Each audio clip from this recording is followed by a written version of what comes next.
La Côte d'Ivoire fait des progrès significatifs en matière de proposition de plans pour une éducation de qualité. Déclaration de la directrice générale de l'UNICEF au Premier ministre ivoirien Amadou Gon Coulibaly à Dakar, au Sénégal.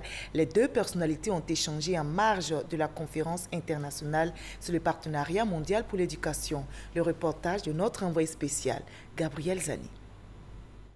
À Dakar, au Sénégal, le débat sur l'éducation des enfants, des adolescents est relancé.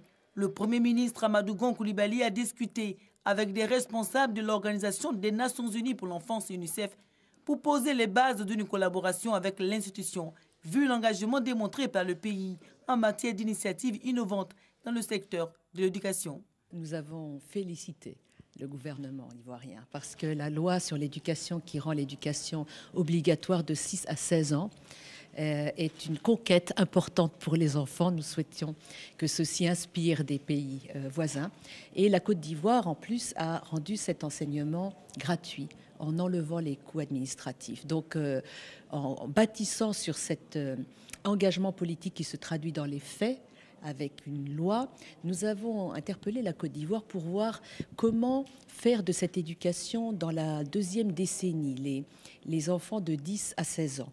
Quelle éducation? Comment leur donner les outils pour qu'ils soient préparés à la vie, préparés à leur pays et qu'ils soient complètement équipés dans ce monde moderne qui change autour de nous. Nous avons discuté aussi d'avoir une approche multisectorielle qui s'attaque aux coûts cachés de l'éducation. L'insertion des nouvelles technologies dans le système éducatif. Voilà entre autres propositions, celles que fait l'UNICEF à la Côte d'Ivoire. Mais au-delà de cette discussion, l'organisation internationale veut la Côte d'Ivoire comme pôle de l'innovation en Afrique de l'Ouest.